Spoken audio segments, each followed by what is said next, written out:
SFO and the city of San Francisco are facing a lawsuit by an airline mechanic who says he lost his livelihood due to a faulty security turnstile. They say the turnstile failed just before the anniversary of 9/11, and now he's suing the city to get his job back.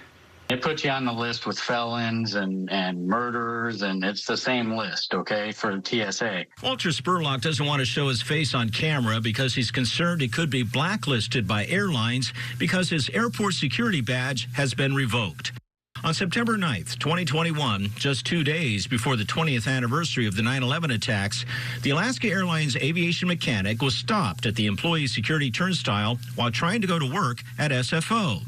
He used his biometric security badge to pass through, but it didn't work on his first attempt. I started through, and then the turnstile froze up. It locked up.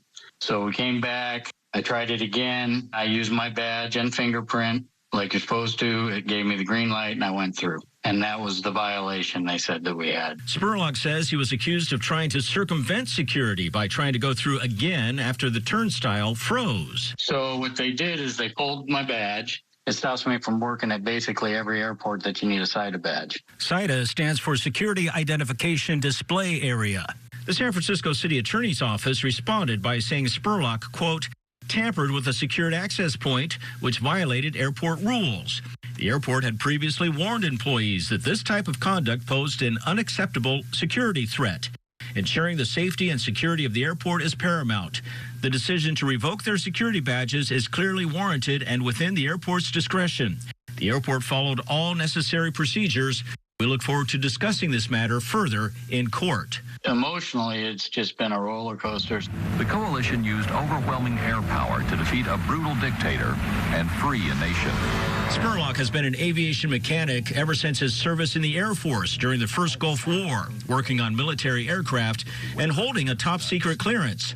By all accounts, he has an unblemished record and 20 years of work with the airline. Not at any point was security jeopardized, and at the end of the day, the entire incident was a function of the faulty turnstile, which is the responsibility of the airport to maintain. Alaska Airlines and the Mechanics Union have tried to resolve the situation to no avail. We had our attorneys write letters to the airport commission. It was just a complete stonewall. The timing couldn't have been worse for Spurlock. I had just had a baby, and I was going to start my baby bonding leave 2 weeks after this happened. He has since found aviation work, but earning less than before. I was also eligible to retire for Alaska at 55. I just turned 55, so I wasn't able to retire. I lost my health insurance. They basically took everything. Spurlock and his union say they think SFO and the TSA overreacted. I don't understand why the authorities at SFO are taking such a hard line on this and basically ending an individual's career. It seems spiteful, it seems emotional, and it doesn't seem rational. And the only thing that we're guessing or trying to figure is that it was because it was close to 9/11, so they're trying to make a point. So again, that lawsuit has been filed within the last couple of months or so. It has not actually had a court date yet, right, with everybody to get involved and talk about what's going to happen next. So we're going to continue to follow this.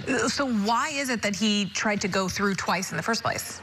He says, and the union says, and even the airline says, the turnstiles were giving them problems getting access to get in to go to work. And they had their badges. They would try to use it to go through, and from time to time, those turnstiles would lock up. So they would try to do it over again. And the airport says that is the security breach when you tried to repeat the process to go through. So there's a big, difference of opinion on whether or not that is considered a security breach. It'll be interesting to see the result of that. Thanks, Ken.